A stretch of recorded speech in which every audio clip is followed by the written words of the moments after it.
BBA, BCA, BCom Computers, 100% placement guarantee. I create Degree College, Kukatpalli, Hyderabad. నమస్తే రమగారు. నమస్తే జయ. రమగారు, ఏదైనా series start చేద్దామండి. ఇది కథా సరిసాగరం నుంచి చెప్తా ఉంటారు కదా, వాటిలో నుంచి ఏదైనా ఒకటి తీసుకుందామండి. నరవాహన్ దత్త చరిత్ర ఇదివరకు చెప్పుకున్నాం మనం. అవును. ఎవరెవరు నరవాహన్ దత్త చరిత్ర వినలేదో చక్కగా వినండి, చాలా మంచి మంచి కథలు ఉంటాయి, బాగుంటుంది. అయితే ఈ నరవాహన్ దత్త చరిత్ర, నరవాహనుడు ఆ దత్తుడు పుట్టిన తర్వాత వరకు అక్కడ దాకా కథ ఆపేశాం మనం. తర్వాత కూడా ఈ నరవాహన్ దత్తుడు ఎట్లా రాజకుమార్తెలందరినీ పెళ్లి చేసుకున్నాడు, దక్షిణ నాయకుడుగా ఎట్లా అయ్యాడు, ఎలా అతను విద్యాధర రాజుగా మారాడు, విద్యాధర చక్రవర్తిగా అయ్యాడు, అవన్నీ కూడా బోల్డ్ అనే కథలు. సిరీస్గా వెళ్ళకుండా ఒక్కొక్క ప్రేమ కథ ఒక్కొక్క కథ కింద చెప్పుకోవచ్చు మనం. ఓకే. అయితే కర్పూరిక కథ చెప్పుకుందాం. అప్పటికే నరవాహన్ దత్తుడికి రెండు మదన మంచుకాల వివాహాలైనాయి. మదన మంచుక కథ కూడా ఓసారి చెప్దాం. ఈ కర్పూరిక కథ ఏదో నిన్న పుస్తకం తిరిగేస్తుంటే కనపడింది, బాగుంది, ఇంట్రెస్టింగ్గా. పేరు ఎంత బాగుంది రమ్మగారు, బాగుంటుంది కథ. ఇది చెప్దామనిపించింది. దీన్ని ఒక చిన్న సిరీస్, ఒక 3 ఎపిసోడ్లు 4 ఎపిసోడ్ల దాకా వస్తుంది. ఈ నరవాహన్ దత్తుడు గోముఖుడు అనే స్నేహితుడితో కలిసి అడవికి వెళ్ళారు వేటకి. చాలా వేటాడారు, ఎన్ని పులులో సింహాలో, ఎంతో. అసలు మృగయా వినోదం అంటే ఆ కాలం నాటి పద్ధతే వేరుగా ఉండేది. పెద్ద గుంపు వెళ్ళేది, వేటగాళ్ళు, వేట కుక్కలు, తర్వాత ఏమో వెనకాలండే పరిజనం. మనం ఈ వేటాడిన సినిమాలు ఏవో కొన్ని మధ్య కూడా చూసాం, వేటాడుతుంటారు పందుల్ని, వాటిని వేటాడడం అవి కనపడుతుంది.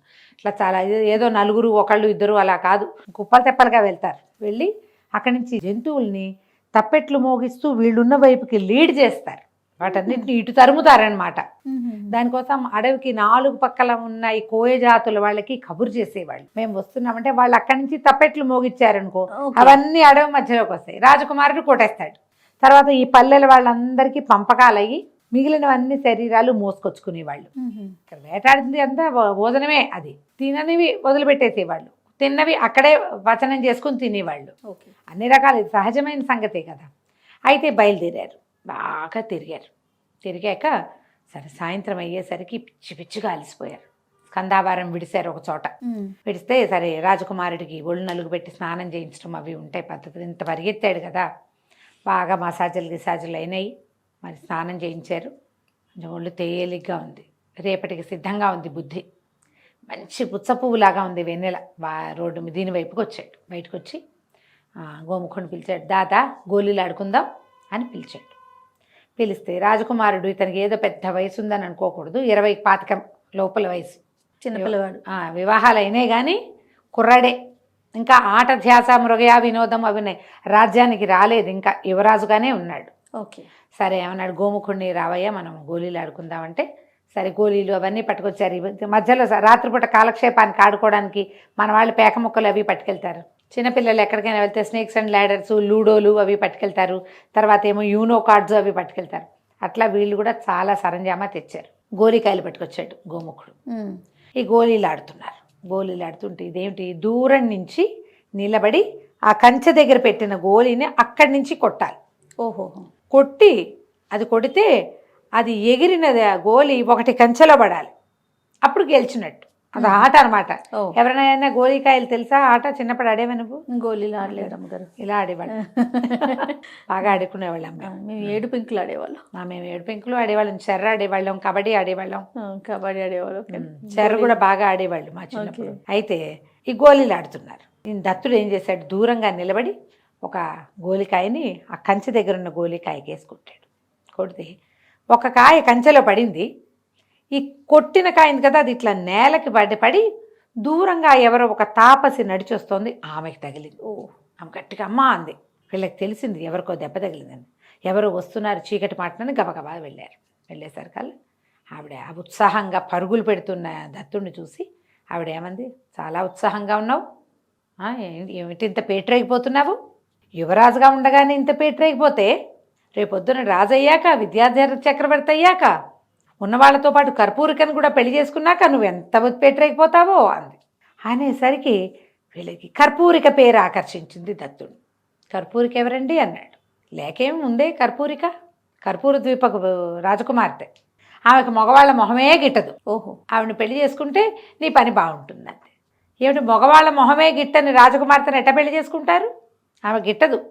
బాగా అడిగారు, ఆమె ఎక్కడుంటుంది, ఏ ఊరు, వదిలేసారు. ఆవిడ సరదా పడింది. రాజకుమారుడు కదా ఇతను, పైగా ఇతను మామూలు వాడు కాదు, శాపగ్రస్తుడైన గంధర్వుడు, రేపు విద్యాధరుడు అతను, విద్యాధర చక్రవర్తి కాబోతాడు. అదేలే. కర్పూరికను పెళ్లి చేసుకోవాలన్న మాట ఇతని బుర్రలో ఎక్కించింది. కర్పూర ద్వీపానికి వెళ్ళి ఆమెకి ఆ పురుష ద్వేషాన్ని పోగొట్టి పెళ్లి చేసుకోవాలి. ఓకే. ఆమెను చేసుకుంటే నీకు బాగుంటుంది. ఆవిడ వెళ్ళిపోయింది. ఏదో ఆశీర్వదించింది, గోముఖుడిని ఆశీర్వదించింది, ఇద్దరు దండాలు పెట్టారు, వెళ్ళిపోయింది. ఆమె నడుస్తూ వీళ్ళిద్దరు కూర్చున్నారు. ఏమిటో చూడాలనుంది నాకు అన్నాడు. అనేసరికి గోముఖుడు అన్నాడు, దాందేముంది, ఈ వేటలు గేట్లు అన్నీ ముగించుకున్నాక ముహూర్తం పెట్టుకుని బయలుదేరి వెళ్దాంలే అనేసరికి దత్తుడు అంటాడు, అబ్బాయి చిచ్చి ఇప్పుడు ఆగి ఈ వేటంతా 10 రోజులు పూర్తి చేసుకుని మళ్ళీ ఇంటికి వెళ్ళి మా అమ్మ నాన్న వద్దంటారు, మా ఆవిళ్ళిద్దరు వద్దంటారు, కాదంటారు, అవునంటారు, 6 నెలలకు కానీ కుదరదు. ఇప్పుడే కదా కర్పూరికను చూడాలని పెట్టింది, ఇప్పుడే వెళ్ళిపోదాం మనం, ఇప్పటికిప్పుడు వెళ్ళిపోవాలన్నాడు. స్కందావారం నుంచి చెరుకో గుర్రము వేసుకుని బయటికి వెళ్ళిపోయారు. రాజకుమారుడేడి పొద్దున్నే చూసుకున్నారు, ఎక్కడికో వెళ్ళాడు. ఇంటికి వెళ్ళిపో బుద్ధి అయింది, కొత్తగా పెళ్ళిళ్ళు అయినాయి, భార్యల మీదుగా మనసు పోయిందా, అమ్మని చూడాలని ఉంటుంది అబ్బాయికి. ఎప్పుడు తల్లులు ఉన్నారు 2-3, ఎందుకంటే వత్సరాజుకి భార్యలు చాలామందే ఉన్నారు కదా. ఏ తల్లో జ్ఞాపకం వచ్చింది, లేదా రాత్రి మాటను ఎవడైనా ఉత్తరం తెచ్చుంటాడు, ఏ తల్లిగారో అబ్బాయిని చూడాలనుందని ఉత్తరం రాసిందా, రాజకుమార్తెలే రాశారా, తండ్రే రమ్మన్నాడా, మనకేం చెప్పలేదు, వచ్చినవాడు వచ్చినట్టు. ఈయన రాజు అయితే రాజు దగ్గరికి గబుకుని అందరూ రారు, యువరాజు దగ్గర చిన్నపిల్లాడు కదా, ఇంకా వాళ్ళ చేతుల్లో పెరిగినవాడు, ఎవడో ఒకడు వస్తాడు కాగితం పుచ్చుకుని. ఏదో వచ్చింది అందుకని వెళ్ళిపోయాడు కాబోలు. యువరాజు లేకుండా మనం వేటేమాడతాము, పదండి మనం తట్టపుట్టా సర్దుకుందాం అనుకున్నారు. వాళ్ళు కూడా మొత్తం అన్నీ మూటలు కట్టుకుని వెనక్కి బయలుదేరి వెళ్ళిపోయారు. వీళ్ళకి వెళ్ళాక తెలిసింది రాజకుమారుడు ఇంటికి చేరలా. కళవళపడ్డారు, ఏం చెయ్యాలో తెలియలేదు. మంత్రులు 2-3 హుటాహుటిన ఒక సమావేశం పెట్టుకున్నారు. ఏమైంది, ఏమిటి ఎక్కడికి వెళ్ళాడు. అయితే యోగంధరాయుడు ఏమన్నాడు, వాళ్ళ మంత్రి వత్సరాజు యొక్క మంత్రి, కార్తాంతికులను పిలిపించండి, ప్రయత్నం చేద్దామన్నాడు. వాళ్ళు లెక్క వేసి, రాజకుమారుడికి ఇది వివాహయోగ్యమైన సమయం, ఏదో కన్యాపహరణానికి వెళ్ళుంటాడు, ప్రమాదాలు లేవు, ఇప్పుడు ఎక్కడున్నా సేఫ్గానే ఉన్నాడు. సరే, ఈ వచ్చిన సైనికుల్లో గోముఖుడు ఉన్నాడు, గోముఖుడితో పాటే వెళ్ళారు, పెద్ద గుర్రాలు వేసుకుని వెళ్ళారు కాబట్టి పర్వాలేదు. అమ్మాయిలకి ఏదో చెప్పారు, ఎక్కడికో వెళ్ళాడు వస్తాడని. వీళ్ళు ఇక్కడేముంది ఆటాపాట అన్నీ ఉంటాయి, వీళ్ళు బిజీగానే ఉంటారు. సరే, ఈ అలవాటే, పర్వాలేదు. ఈ బయలుదేరి వెళ్ళిన నరవాహన దత్తుడు, గోముఖుడు ఇద్దరు వెళ్ళారు. ఎక్కడికో వెళ్తే గాఢాంధకారం అలముకునుంది, దారి తెన్ను తెలీదు, ఆ కర్పూర ద్వీపం ఎక్కడో తెలీదు. ఏం చేద్దాం అంటే దైవ ప్రార్థన చేసుకుందామన్నాడు. దైవ ప్రార్థన చేసేసరికి ఒక కాంతి పుంజం లాంటిది ఒకటి వచ్చింది. అందులోంచి ఒక జేజి బయటకు వచ్చింది, ఒక శక్తి పలకరించింది. అమ్మా, ఎవరు నువ్వేంటంటే, మాయావతి నేను, మీకేం కావాలంటే మేము కర్పూర ద్వీపానికి వెళ్ళాలి అంటే, మనసుకు తోచిన దారిని వెళ్ళండి, మీ వెన్నంటి ఉంటాను నేను, మీకేం భయం లేదు అని మాయమైపోయింది. సరే, ఇప్పుడు వీళ్ళు వెళ్ళే దారే కర్పూర ద్వీపపు దారి. వాళ్ళు ఎటు వెళ్తే తూర్పుకి వెళ్దాం అనుకున్నారు, అదే కరెక్ట్. మామూలుగా ఈ ప్రయాణాలు చేసేవాళ్ళు అడ్డం దిడ్డంగా పోరు ప్లాన్ ప్రకారమే వెళ్తారు, వాళ్ళ అలవాటు ఉండేది వాళ్ళకి. ఇప్పుడు మనకి ఎక్కడికైనా వెళ్ళామనుకో, తూర్పు పెట్టను కానీ ఇలా చూసుకుంటాం మనం కదా, తెలియట్లేదు కదా. పూర్వకాలం అట్లా ఉండేది కాదు. ఇది తూర్పు పడమర దిక్కులు స్పష్టంగా తెలిసేవి. ఆ దిక్కుల ప్రకారం వెళ్ళిపోతారు. తూర్పుకి ప్రయాణం చేయటం మొదలు పెట్టారు. తూర్పుకి వెళ్తూ ఉంటే ఏమైంది, చీకటి పడింది మళ్ళీ. సరే, గుర్రాలు ఆపుకుని చెట్టు ఎక్కి పడుకున్నారు. రాత్రికి ఒక బ్రహ్మాండమైన చండసింహం వచ్చింది అక్కడికి. చక్కగా వడ్డించిన విస్తర్లల్లే ఉన్నాయి 2 బలిష్టమైన గుర్రాలు. చెరుకోదాన్ని పీక్కుని తినేసింది శుభ్రంగా. ఇద్దరిని 2 గుర్రాలని తినేసి, ఇంకా దాంతో సింహం ఒకటే రాదు, దానికి ఆడసింహాలు కూడా ఉంటాయి, అన్నీ కలిసి పీక్కుని తిన్నాయి. తెల్లారు లేచి చూస్తే గుర్రాలు లేవు. ఏం చెయ్యాలి, తూర్పుకి నడవటం మొదలుపెట్టారు. ఒక సముద్ర తీరం వచ్చింది. సరే, సముద్ర తీరంలో వాళ్ళు ఒక రాజ్యంలోకి అడుగుపెట్టారు. విశాలమైన దారులు, ఎవరెవరో మనుషులు ఏంటేంటో పనులు చేస్తున్నారు. కానీ ఒక్క క్షణం అయ్యాక వాళ్ళకి అర్థమైంది, వీళ్ళు మనుషులు కాదు, అవి చెక్క మనుషులు, రోబో లాంటివి. చెక్కతోటి ఒకడు నీళ్లు తోడుతున్నాడు, ఒకడు అరక దున్నుతున్నాడు, ఒకళ్ళు నీళ్లు మోసుకెళ్తున్నారు. వీళ్ళు మంచినీళ్ళు అడిగితే ఇచ్చారు కూడా. పూర్తిగా యంత్రాల సహాయంతో పనిచేస్తున్నాయి. మంది కనిపించారో శుభ్రమైన ఇళ్ళు, వాకిళ్ళు, వీధులు అన్నీ చెక్క మనుషులే. చెక్కలతోటే చేయబడిన మనుషులే కనపడుతున్నారు. ఆశ్చర్యపోయారు. ఇంత తీరుగా ఉన్న దారిలా ఇది ఎట్లా తయారైంది ఇది? సరే, ఎవడో ఒకడైనా లేకుండా ఉంటాడా ఇంత కథ నడపడానికి? ఈ ఊహ చేశారు. అన్ని దారులు చూశారు. సైనికులు ఉన్నారు, రథాలు ఉన్నాయి, చెక్క గుర్రాలు, చెక్క ఏనుగులు, చెక్క ఎడ్లు, పనులన్నీ అవుతున్నాయి. మామూలుగా ఒక ఊళ్ళో ఏం పనులు అవ్వాలో అవన్నీ అవుతున్నాయి. అన్నీ చెక్క మనుషులే చేస్తున్నారు. వెళ్తే వీళ్ళకి బ్రహ్మాండమైన కోట ఒకటి కనపడింది. వాకిట్లో ఉన్న కాపలాదారులు చెక్కలు. బాగుంది. లోపలికి వెళ్ళారు. లోపలికి వెళ్తే చాలామంది జనాలు కూర్చున్నట్టుగా కనపడుతుంది. అన్నీ ఉడెన్వి, కొయ్య బొమ్మలే అవన్నీ. వీళ్ళు చూస్తే పైన సింహాసనం లాంటిది ఒక ఆసనం ఉంది. దాని మీద ఒక ఆయన కూర్చుని కనపడ్డాడు, మనిషి, ఒకే ఒకడు. వీళ్ళు ఆశ్చర్యపోయారు. వీళ్ళని చూడగానే అతను చాలా సంతోషంగా వచ్చాడు. ఎన్నాళ్ళైంది జీవించి ఉన్న మనుషులను చూసి, రండి రండి రాజకుమార రండి అని పిలిచాడు. సరే, లోపల తీసుకుపోయాడు. ఆహారం అంటే ఆహారం పట్టుకొచ్చి పెట్టాయి. చెక్కబొమ్మలే తెచ్చిపెట్టాయి. ఓ పక్కకి వెళ్తే ఓ పక్కన సరోవరాలు అవి ఉన్నాయి, స్నానాలు చేయడానికి అవకాశం ఉంది. అన్నీ చెక్కవే. వాళ్ళే పట్టుకొస్తున్నారు బట్టలు పాతలు. స్నానం చేశారు, ఆహారం తిన్నారు, విశ్రాంతి తీసుకున్నారు. అప్పుడు వీళ్ళు అడిగారు, మీరెవరు? ఇవన్నీ ఇలా చెక్కతోటి కొయ్యతోటి ఎట్లా చేయబడ్డాయి? యంత్రాలతోటే ఇవన్నీ ఎట్లా పనిచేస్తున్నాయంటే తన కథ అతను చెప్పడం మొదలుపెట్టాడు.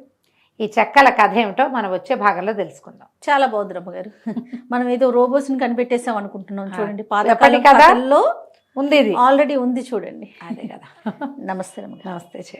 రమ్మగారు, మనం కర్పూరికది, నరవాహన దత్త చరిత్ర, అదే కథాసరిత్సాగరం, ఇవన్నీ ఎన్నున్నాయో. కథాసరిత్సాగరంలో ఉన్న నరవాహన దత్త చరిత్రలోంచి కర్పూరిక కథ చెప్పుకుంటాం. కర్పూరిక పెట్టుకుందాం రమ్మగారు. మనం సింపుల్ గా ఉంటుంది. అంతే, బాగుంది. అసలు పేరు బాగుంది కదా. దత్తుడు, గోముఖుడు ఇద్దరు ఒక ఊరు చేరారు. అక్కడ అన్ని చెక్కబొమ్మలు ఉన్నాయి. లోపల ఒక రాజుగారు ఉన్నారు. అప్పుడు ఈ రాజుగారు ఏం చెప్పాడు, ఎవరు ఏమిటి అంటే, నాది ప్రాంతం కాదు, నేను కాంచీపురానికి చెందినవాడిని, మేమిద్దరం అన్నదమ్ములం. నా పేరు రాజ్యధరుడు, మా అన్నయ్య పేరు ప్రాణధరుడు, మేమిద్దరం వడ్రంగులం, దారు శిల్పులు. అయితే మయబ్రహ్మ దగ్గర నుంచి మేము ఒక విద్య నేర్చుకున్నాం. చెక్కతోటి విమానాలు కూడా చేసేస్తాం మేము. ఏ బొమ్మలైనా ప్రాణం పోసేయగలం, వాటికి ఏ పనైనా చేయించగలం ఆ యంత్రాలతోటి. చెక్క యంత్రమే. మళ్ళీ ఈ యంత్రాల్లో ఇనుము వాడబళ్ళ, ఉడేనే అంతా. ఓకే, మేము ఆ విద్య నేర్చుకున్నాము. రాజ్యంలో మాకు కొంత గుర్తింపు లభించింది, చాలా కాదు కొంత లభించింది. అయితే మా అన్నకి బాగా వేశ్యాలోలుడు. ఆయన భార్య పిల్లలు ఉన్నారు, వేశ్యాలోలత్వం ఉంది. వేశ్యల మీద ఖర్చు పెట్టేవాడు డబ్బు బాగా. ఎంత డబ్బు వచ్చినా ఆయనకి సరిపోయేది కాదు, చాలా డబ్బు కావాలి. ఖర్చుదారి మనిషి. ఇప్పుడు ఏదో ఖర్చుదారి మనిషి అంటే ఓ కొనుక్కోవటమో ఓ ఇది కాదు. ఎవరికైనా స్త్రీల కంటే ఒక్క పూట వెళ్ళి వాళ్ళకి వేల కొలది ఇవ్వాలంటే పైగా ఇతను డబ్బు ఇస్తాడని తెలిస్తే డబ్బులకే వస్తారు అవతల. అంతేగా. ఎంత పోస్తే వస్తుంది? అక్కడి నుంచి వెనక్కి ₹1 రాదు. మనం డబ్బులు పోసి ఓ వస్తువు కొనుక్కున్నాం అనుకో, వస్తువైనా ఉంటుంది, వ్యక్తులు ఉండరు కదా. ఇలా ఎంత చెప్పినా మా అన్నయ్య ఏదైనా సందర్భం వచ్చినప్పుడు నేను చెప్పేవాడిని, ఈ లోలత్వాన్ని తగ్గించుకో, ఇది ప్రమాదకరమైందంటే వినేవాడు కాదు. ఆయన దగ్గర ఉన్న డబ్బు సరిపోయేది కాదు. అందుకని ఈయన రాజుగారి కోశాగారంలోంచి డబ్బులు కొట్టేయటానికి ఒక ప్రయత్నం చేశాడు. ఏం చేశాడు? 2 హంసల్ని తయారు చేశాడు. అవి తాళ్లతో నడుస్తాయి, సన్నటి తాడు. ఆ తాడు మా అన్నయ్య దగ్గర ఉంటుంది. గాల్లో ఎగరేస్తాడు, గాలిపటంలాగా. హంసలు అలా ఎగురుకుంటూ వెళ్ళిపోతాయి, ఆ తాడును పట్టుకుని ఉంటాయి. లోపలికి వెళ్ళి రాజుగారి కోశాగారంలోకి వెళ్ళి ఎంతో కొంత సొమ్ముని ముక్కును గరుచుకుని వచ్చేస్తాయి బయటికి. తాళ్లతోటి హంసల్ని వెనక్కి లాగేస్తాడు. అట్లా ఏర్పరచుకున్నాడు. మనం చూసాం డ్రోన్ సహాయంతో దొంగతనాలు. అవి ఎక్కడి నుంచి వచ్చినాయి? ఇగో ఏనాటి కథ చూడిది. ఈ హంసలు రోజు అర్ధరాత్రో తెల్లవారుజామునో మా అన్నయ్య ఇంటి దగ్గర మెలకుగా పెరట్లో ఉండి హంసల్ని ఎగిరిచ్చేవాడు.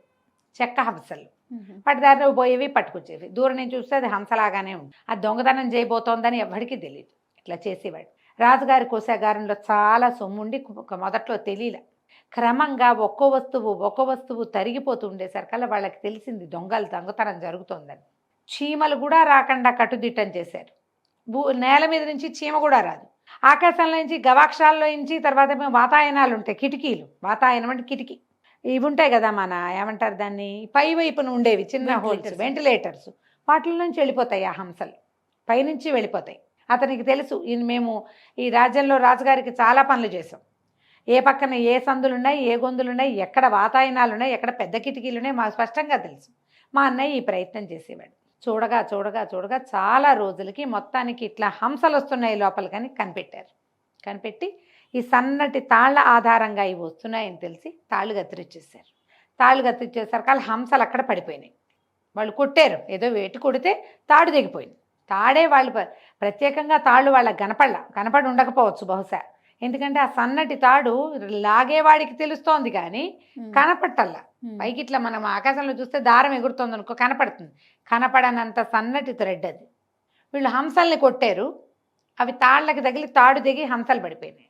తాళ్ళు తెగిపోయేసరికల్లా ఇప్పుడు లాగుతున్న వాడికి అక్కడ తాడు తెగిపోయింది అనుకో, వెనక్కి పడతాం, అది వచ్చేస్తుంది ఫిజిక్స్. ఇక్కడ తాడు తెగి చేతిలోకి వచ్చింది. మా అన్నయ్యకి తెలిసిపోయింది. అయితే ఈ హంసలు ఎక్కడ పడ్డాయి, ఈ ఎక్కడి నుంచి కోశాగారం ఏదుందో దాని కిటికీ బయట పడిపోయింది. అంటే ప్రిన్సెస్ లోపల సౌధోపరి భాగాలలో ఎక్కడో పడిపోయింది. కాపలా వాళ్ళు తెల్లవారాక చూస్తారు కదా చచ్చిపడిన హంస ఏమిటని. అంతేగా, అర్థమవుతుంది కదా. అది చెక్క హంస అని తెలిసిందంటే చెక్కతో ఇది చేయగలిగేవాడు ఎవడు, కనిపెట్టేస్తారు. ఎలాగూ కనిపెట్టేస్తారని మా అన్నయ్య త్వరగా పరిగెత్తుకొచ్చాడు నా దగ్గరికి. నేను పట్టుపడిపోయాను. హంసలు పడిపోయినాయి, పట్టుకుంటారు, రేపు తెల్లవారు వచ్చేసరికల్లా మన ప్రాణాల మీదకి వస్తుంది, పారిపోదని రమ్మన్నాడు. నాకు ఈ మా అన్నయ్య వేశ్యాలోలత్వము నాకు ఇష్టం లేదు, ఆయన డబ్బు ఖర్చు నాకు ఇష్టం లేదు, ఆయన ఇలా దొంగతనం చేయటం కూడా నాకు ఇష్టం లేదు. ఇంత శక్తియుక్తులు ఉన్న వాళ్ళం, ప్రతిభ ఉన్న వాళ్ళం దొంగ పనులు చేయటం ఏంటి? నీకు ఇప్పుడు మనం చూస్తున్నావా, ఇప్పుడు కూడా మనం ఈ హ్యాకర్లు, అవునండి, వీళ్ళందరూ కూడా భలే తెలివైన వాళ్ళు. వాళ్ళ తెలివిని దేనికి ఉపయోగిస్తున్నారు? ఇతరుల శ్రమ దోచుకోవటానికి, ఇతరుల సొమ్ము దోచుకోవటానికి. ఈ గుణమే మంచిది కాదు. నువ్వు ఎవరికైనా సంపద ఎన్హాన్స్ చేయడానికి సహాయం చేస్తే ఆ సంపదలో నీ వాటా ఉంటుంది, నీ పేరు ప్రజలకు తెలుస్తుంది. నువ్వు దొంగతనం చేస్తే బయటపడ్డాక నిన్నేమంటారు? నువ్వు తెలివిగలవాడు అనరు, దొంగనే అంటారు. అంతేగా. ఎప్పటి కాలమైనా, అప్పుడైనా ఇప్పుడైనా కూడా అదే. ఈ అతి తెలివితేటలతోటి ఈ పని చేశాడు. మా అన్నయ్య ఎంత బతిమలాడాడో, వెళ్ళిపోదాం రా రా రా అని. నేను కదల్లా. నేను ఎందుకు వెళ్ళాలి? సొంత ఊరు వదిలిపెట్టి పారిపోవాలా? దొంగతనం చేసింది అతడైతే, బ్యాడ్ హ్యాబిట్స్ ఉన్నవాడు, చెడు దుర్వ్యసనాలు ఉన్నవాడు మా అన్నయ్య అయితే నేను ఆ మాట పడాలా అని నాకు అనిపించింది. నేను సమాధానం చెప్పాల. మా అన్నయ్య త్వరగా ఇంట్లోంచి పారిపోయాడు. ఆయన ఒక విమానం చేసి పెట్టుకున్నాడు, గాల్లో ఎగిరేది. తన భార్య బిడ్డలు పరివారాన్ని ఎక్కించుకుని విమానంతో సహా వెళ్ళిపోయాడు. తెల్లవారింది. 9 గంటలు అయ్యేసరికి మెల్లిగా మా ఇల్లంతా ఖాళీ అయిపోయింది. మా అన్నయ్య వెళ్ళిపోయాడు. మా ఇంట్లో ఎవరు లేరు, పరిజనం కొద్దిగా ఉన్నారు. నేనేమో అవివాహితుణ్ణి, నాకేం భార్య పిల్లలు లేరు, ఒక్కడనే ఉన్నా. మొత్తం అంతా పోయారు. నేను ఒక్కడనే ఉండి భయం వేసింది నాకు. దొరికిపోతానేమో నేను. పారిపోయిన మా అన్నయ్యను వదిలేసి దొరికిన నన్ను పట్టుకుంటే.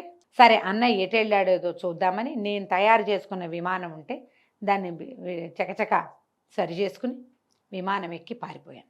పారిపోయి సముద్ర తీరాన్ని చేరాను. ఇదిగో ఈ ప్రాంతానికి చేరాను. ఇక్కడ ఎవ్వరూ లేరు.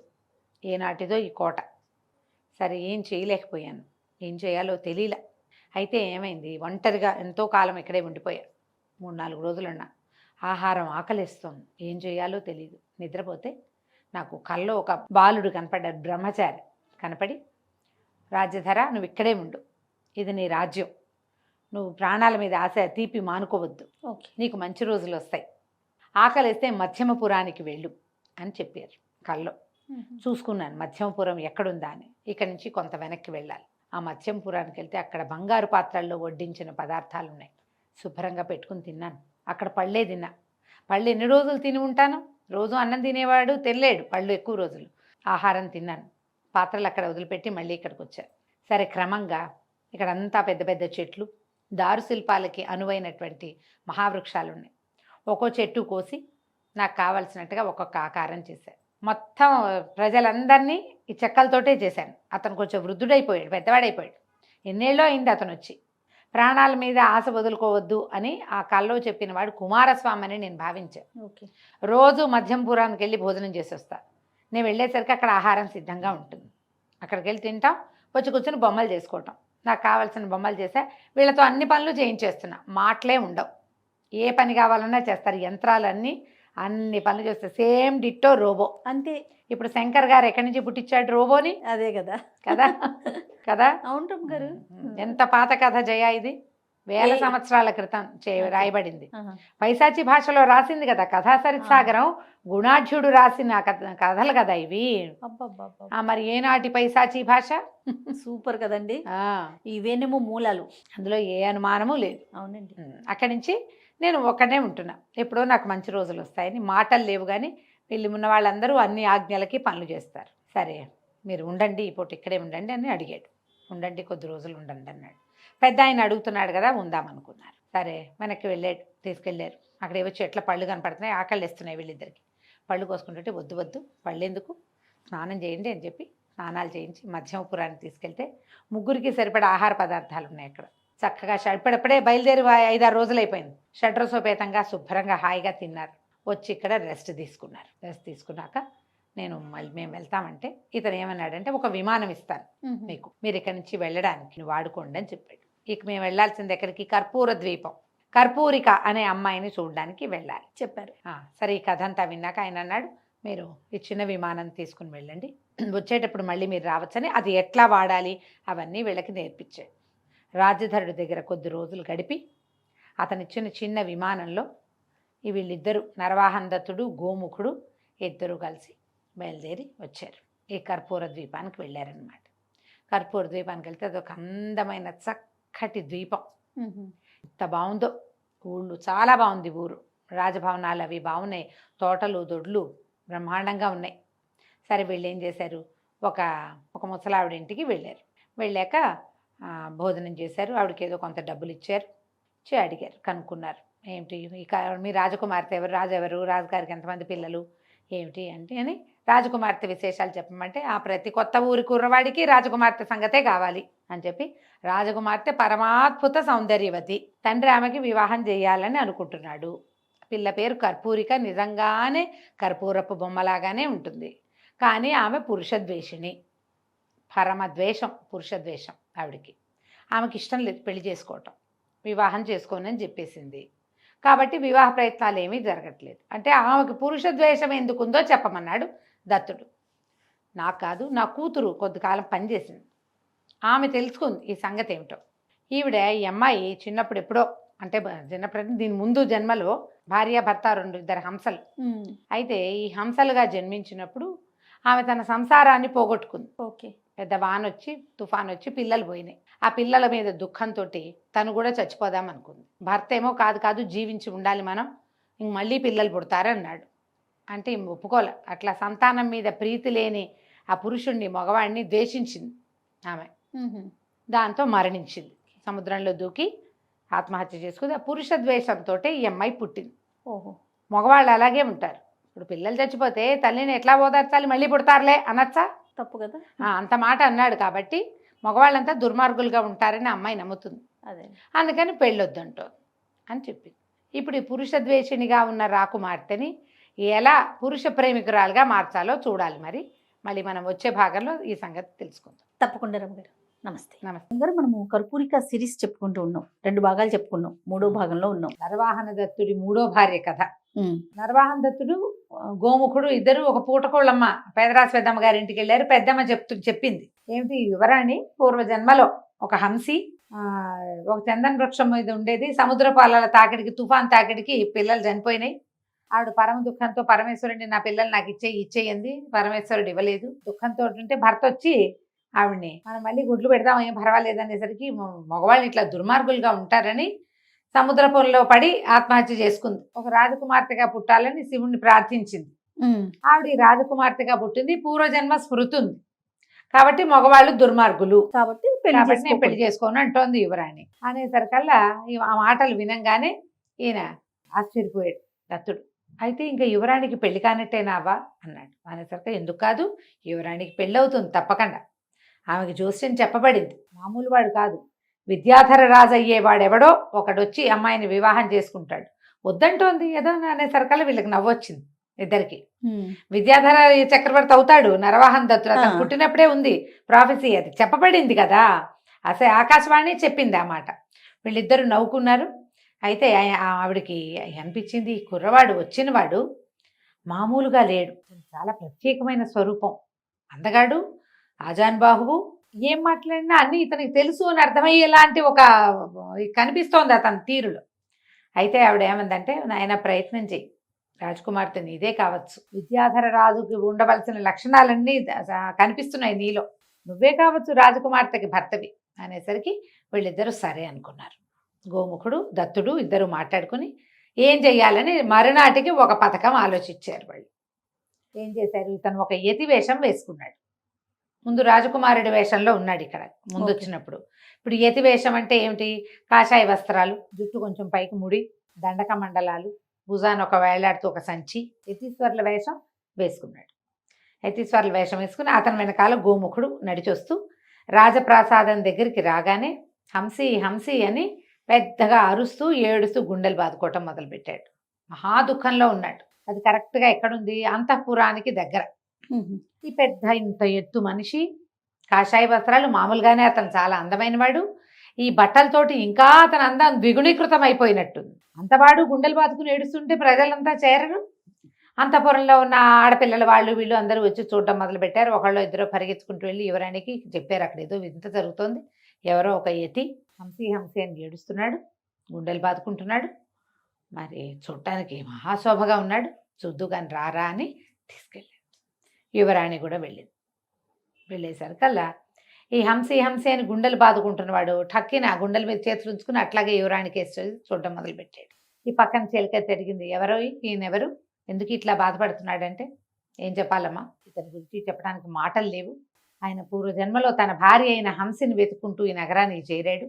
ఎప్పుడో ఒక జన్మలో అయిన ఇంతకుముందు మన్మథుడు శాపవశాత్తు హంసగా జన్మించాడు. ఒక అప్సరస్సు కూడా శాపవశాత్తు మన్మథుడికి భార్యగా హంసుడికి భార్యగా హంసిగా జన్మించింది. వాళ్ళిద్దరూ చాలా కాలం హాయిగా సంతోషంగా కలిసి ఉన్నారు. ఒక చందన వృక్షం మీద కాపురం పెట్టారు. తర్వాత పిల్లలు పుట్టినాయి. గుడ్లు పెట్టి పిల్లల్ని బొదిగిన తర్వాత సముద్రంలో తుఫాన్ వచ్చింది. అలల తాకిడికి చందన వృక్షం పడిపోయి పిల్లలు సముద్రంలో కలిసిపోయారు. ఆ హంసి దుఃఖంతో పరమేశ్వరుణ్ణి ప్రార్థించి పిల్లల కోసం మరణించింది. తన భార్య కోసం హంసుడు కూడా మరణించాడు. మరణించి తన భార్యని తనకి వచ్చే జన్మలో ఆమె ఎలా పుడుతుందో అనురూపమైన వాడిగా తనని జన్మింపజేయమని, ఆమెను తనకి దక్కించమని కోరుకున్నాడు. ఓహో. ఇప్పుడు తన కోరిక ప్రకారము యువరాజుగా కౌశాంబి నగరానికి యువరాజుగా జన్మించాడు. కౌశాంబికి రాజు. ఈయన పుట్టగానే ఇతను విద్యాధర చక్రవర్తి అవుతాడని అశరీరవాణి చెప్పింది. దానికి తగ్గట్టుగానే అలాగే పెరిగాడు. వత్సరాజు లోకోత్తర చరిత్ర కలిగిన వాడు ఇతని తండ్రి. చాలా విశేషంగా పెరిగి పెద్దవాడయ్యాడు. మదన మంచుక అనే అమ్మాయిని వివాహం చేసుకున్నాడు. విద్యాధర అయినటువంటి ఒక రత్నావళి కూడా ఇతన్ని ప్రేమించి పెళ్లి చేసుకుంది. రత్నప్రభ కూడా. ఇద్దరు భార్యలు ఉన్నారు. కానీ అతను తన హంసిని మరవలేదు. ఎప్పుడు జ్ఞాపకం చేసుకుంటూ ఉండేవాడు. ఒకనాడు మేము అడవికి వెళ్ళాం. వెళ్ళేసరికి అడవిలో ఒక తాపసి ఎదురుపడింది. అప్పుడు చెప్పింది అసలు సంగతి అన్నాడు. ఈ చెలికత్తలందరూ కథ వింటున్నారు. ఇప్పుడు ఈగర్గా వినరు, కథ చెప్తుంటే ఉత్సాహంగా విని ఏం చెప్పింది తాపసి ఏం చెప్పింది అన్నారు. ఏం చెప్పింది అంటమ్మా, ఈ కర్పూర ద్వీపానికి రాజుగారికి కూతురుగా హంసి పుట్టిందని, ఆమె పేరు కర్పూరిక అని, ఆమె తన భర్త కోసమే వివాహం మానుకుని ఉన్నదని చెప్పింది. అప్పటి నుంచి ఈయన ఇలా ఎతైపోయాడు. మరి ఇక్కడికి వెళ్ళిపోయి నా హంసి నాకు కావాలని లాక్కొచ్చాడు నన్ను. నేను ఇక్కడ దాకా వచ్చేసరికల్లా ఇక్కడే తన భార్య ఉంటుందని ఆయన తెలుసుకున్నాడు. అందుకని దుఃఖం పట్టలేక ఏడుస్తున్నాడు. ఎంత కథ చెప్పాడు. చెప్పేసరికల్లా ఈ అబ్బాయి ఏకంగా ఆవిడ కంట్లోకి చూస్తున్నాడు దత్తుడు. ఆ అమ్మాయి కూడా మొహం తిప్పల కథ అంతా వింటుందా. అంటే ఇతను పూర్వజన్మలో తన భర్త తనను గుర్తుపెట్టుకున్నాడు. ఏమనిపించింది, నేను ఆ జన్మలో ఏమనుకున్నాను, భర్త దుర్మార్గుడు అనిపించింది. సంతానం కోసం స్త్రీవాంఛతోటి ఇతను ఈ పని చేస్తున్నాడు. నేను పిల్లల కోసం ఏడ్చి అలమటించిపోతుంటే నా మీద జాలి పడలేదు. మనం మళ్ళీ గూడు కట్టుకుని గుడ్లు పెడదాన్ని రమ్మన్నాడు.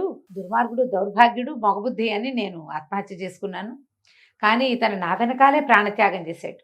ఈవిడ సముద్రంలో పడిపోయింది హంసి. హంసుడు కూడా సముద్రంలోనే పడిపోయాడు. పైగా తన భార్య ఎలా పుడుతుందో అనురూపంగా నన్ను పుట్టింపజేయమని అడిగాడు భగవంతుడు. భగవంతుడు ఇతని కోరికని ఒప్పుకున్నాడంటే ఏమిటి అర్థం, వీడు సరైన వాడని కదా. అంతేగా. అమ్మాయి ఆవిడ కరిగి నీరే ప్రవహించేసింది. ఈ గోముఖుడు అన్నాడు, ప్రభు అట్లా చూడకూడదు, యువరాణి ఆమె కేసు చూస్తున్నారు మీరు అనేసరికల్లా ఆ యువరాణి అంది, తప్పేముంది, నా భర్త నన్ను చూడడంలో ఏ తప్పు లేదు. ఓహో. నేను వీరి భార్యని, ఆయన నా కేసు చూడొచ్చని ఎవరక్కడానికి కేకేసింది.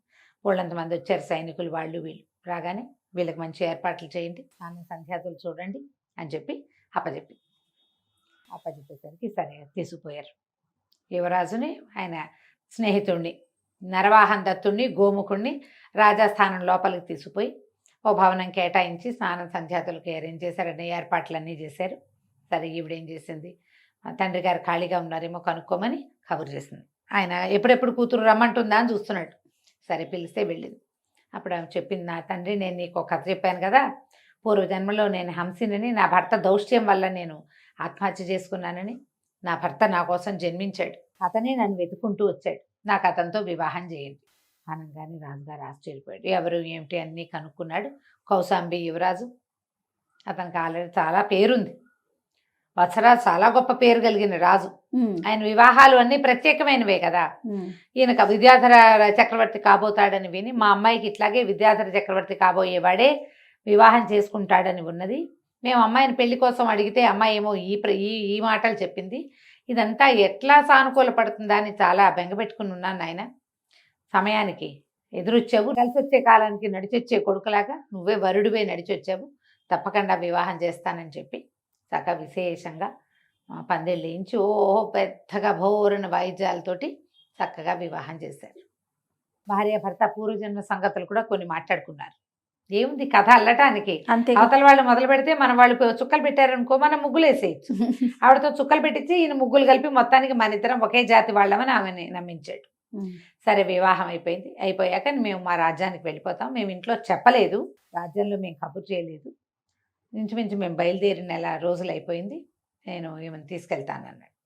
అయితే ఇక్కడి నుంచి ప్రయాణం చేయటం, వీళ్ళు ఎట్లా వచ్చారు, చిన్న విమానంలో వచ్చారు. అవును, రాజ్యధరుడు చేసి ఇచ్చినటువంటి చిన్న విమానం. ఇతను ఏమన్నాడంటే, ఒక స్నేహితుడు ఉన్నాడు, అతను విమానాలు తయారు చేస్తాడు, నేను అతని దగ్గరికి వెళ్ళి ఒక పెద్ద విమానం తయారు చేయించి పట్టుకొస్తా.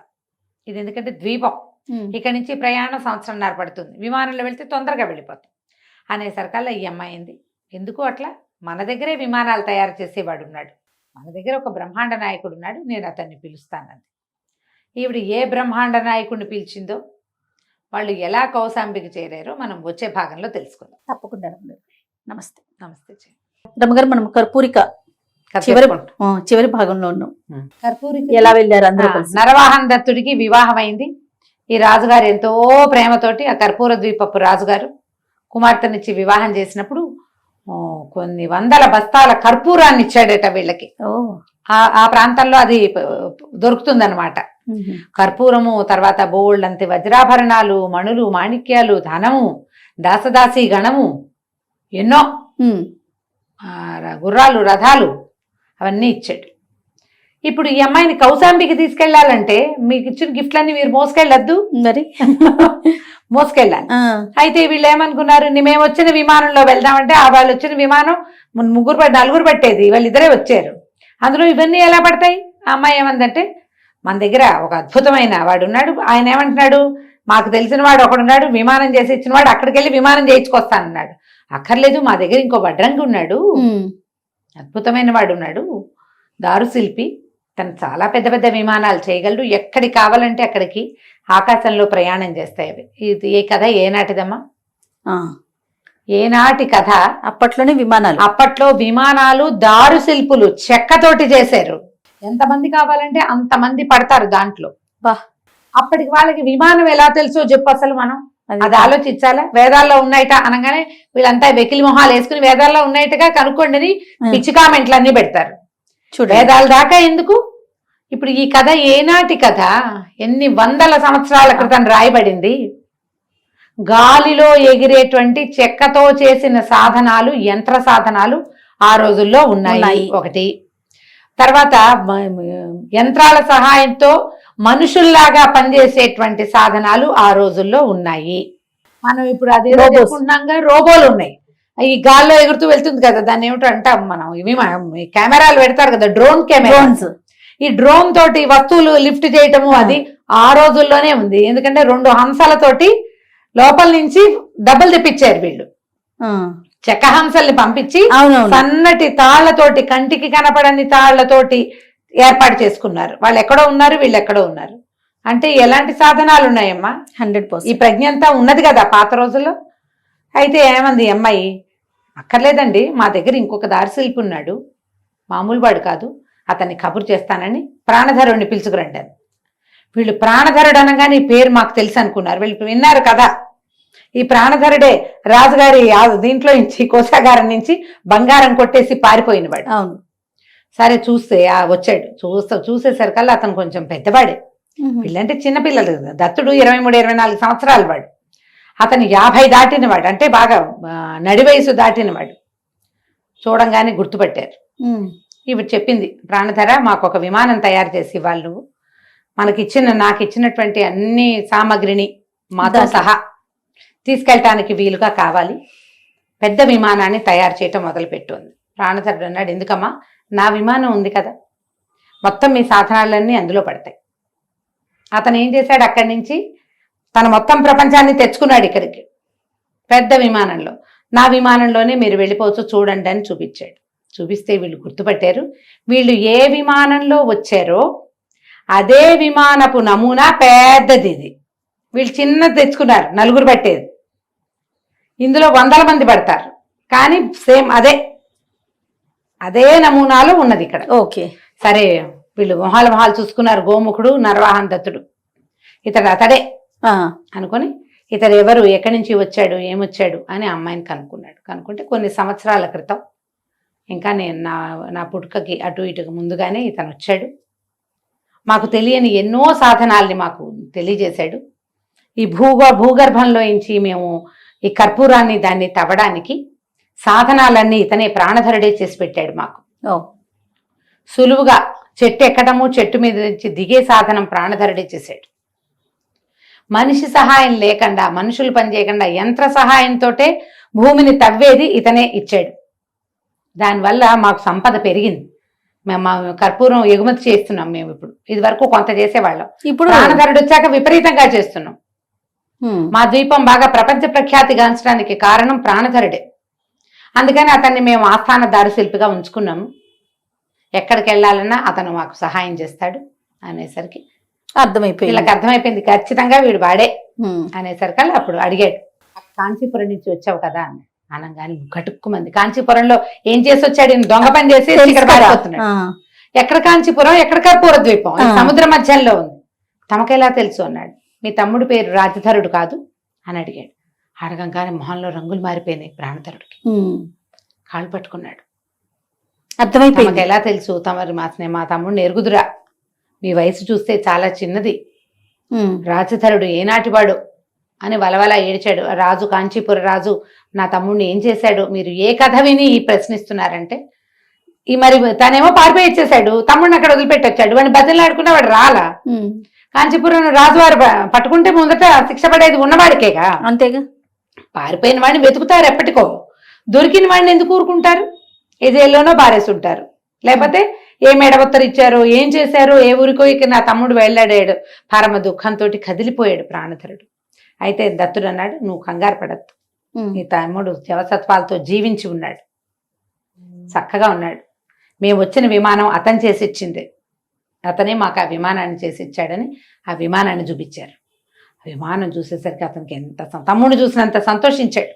సంతోషించి ఒక పొరపాటు వల్ల నేను మాతృదేశాన్ని వదిలిపెట్టి రావాల్సి వచ్చింది, ఎంతో బతిమలాడాను మా తమ్ముడిని నాతో వచ్చేయమని. రాలేదు, నేను తప్పు చేయలేదు, తప్పు చేసిన వాడివి నువ్వన్నాడు. ఇప్పుడు మా తమ్ముడు ఎక్కడున్నాడంటే, మీ తమ్ముడు వేరే ఒక ద్వీపంలో ఉండిపోయాడు, సముద్ర తీరంలో ఉన్నాడు, మేము నీకు చూపిస్తాం, నువ్వు మాతో రమ్మన్నారు. ఆ ప్రాణధరుణ్ణి కూడా రమ్మన్నారు. ఈ విమానం ఎంత పెద్దదంటే దాని మీదకి గుర్రాలు, రథాలు కూడా ఎక్కేస్తాయి. అబ్బా, కొంత వేల మంది దాసీ జనం, కొంతమంది చెలికత్తెలు, అక్కడి నుంచి బోళ్ళంత ధనం, మూటల కొద్దీ కర్పూరం మొత్తం ఎక్కించారు. ఎక్కించి ఈ రాజ్యంలో కర్పూరం ద్వీపంలో వాళ్ళందరికీ వీడ్కోలు చెప్పి, ఏ పెద్దమ్మ వల్ల అయితే అమ్మాయి రాజకుమార్తె వ్యవహారం తమకు తెలిసిందో ఆమె ఇల్లంతా బంగారంతో నింపెట్ట నరవాహన దత్తుడు. నీ వల్లే నాకు రాజకుమార్తె లభించిందని ఆమెను ఎంతో ప్రీతిగా చూసి ఆమెని బాగా సంభావించి వీళ్ళందరూ కలిసి బయలుదేరారు. పెద్ద విమానంలో బయలుదేరారు. రామాయణంలో పుష్పక విమానం అని చెప్తారు, మనుషులు ఎక్కిన కొంది ఇంకో మనిషికి ప్లేస్ ఉంటుందని, అలా పెరుగుతుంది అనమాట. అది పెరిగేది. సరే, వెళ్తూ ఉంటే సముద్రం దాటుతుంటే అడిగారు వీళ్ళు, మీ తమ్ముడిని చూస్తావా అంటే చూస్తానంటే కరెక్ట్గా సముద్ర తీరంలో దింపారు విమానాన్ని. దింపి ఈ జనం అంతా దిగారు. ఆ అన్నయ్యని చూసేసరికి ఆ రాజధరుడు కావలిచ్చుకున్నాడు, జీవించి ఉన్నాడు అన్నయ్య, అతను ఎక్కడున్నాడో తెలిసింది, ఇప్పుడు హాయిగా విమానం వేసుకుని వెళ్ళిపోవచ్చు. అది అప్పుడు ఈ నరవాహన దత్తుడు ఏం చేశాడంటే, తనకి అత్తవారింటి నుంచి అరణంగా లభించిన దాసీ జనాన్ని మనుషుల కోసం అలవటించిపోతున్నాడు. రాజధరుడికి రెండో మనిషి లేడు కదా, ఎవరు లేరు అక్కడ, అతను ఒక్కడే ఉన్నాడు, అన్ని యంత్రాలే. సగం మంది జనాన్ని అక్కడ వదిలిపెట్టాడు. అక్కడ సంపద ఉంది, అన్నీ పండుతాయి, మనుషులు లేరు. సగం మంది జనాన్ని వదిలిపెట్టి కొంచెం అంతఃపుర స్త్రీలను కొంతమందిని చెలికత్తలు వచ్చారుగా అతనికి భార్యలుగా విడిచిపెట్టి ప్రాణధరుడితో సహా వీళ్ళందరూ విమానం ఎక్కి కౌశాంబి నగరానికి వెళ్ళిపోయారు. ఆ కౌశాంబికి వెళ్తే పైనుంచి వస్తున్న విమానాన్ని చూసి అందరూ ఆశ్చర్యపోయారు. స్వర్గం నుంచి ఏదో వస్తోందని. తీరా చూస్తే విమానం ఆగి అందులోంచి నా యువరాజు దిగేసరికి కేరింతలు కొట్టిందట ప్రజానీకం అంతా. కొత్త కోడల్ని తీసుకొచ్చాడని తెలుసుకున్నారు వాళ్ళు. భార్యలు ఇద్దరు, అక్కడి నుంచి తల్లులు ముగ్గురు ఉన్నారు, వత్సరాజుకు భార్యలు వాసవదత్తతో పాటు. అందరూ కలిసి వెళ్ళి చక్కగా హారతి ఇచ్చి పెళ్లి కుమార్తెని లోపలికి తెచ్చుకున్నారు. ఈ రాజకుమార్తెలు ముందు భార్యలు ఇద్దరున్నారుగా, మదన మంచుక, రత్నప్రభ. ఈయన కూడా దక్షిణ నాయకుడే, వాళ్ళ నా తండ్రిలాగా నలుగురిని ఇంకొకళ్ళు ఇద్దరిని తెస్తే గానీ ఈయన ఊరుకోడు అనుకుని భర్తతో కలిసి సంతోషంగా కాలక్షేపం చేశారు. ఇది కర్పూరిక కథ. చాలా బాగుంది రమ్మగారు.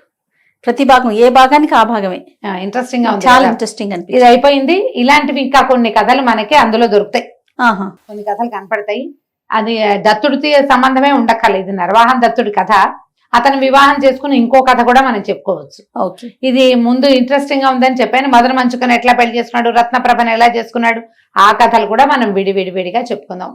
అన్ని 4 భాగాలు 3 భాగాలుగా వస్తాయి తప్పకుండా. సో ఈ మొత్తం కథలన్నీ అందిద్దాం నిదానంగా. తప్పకుండా. నమస్తే. నమస్తే.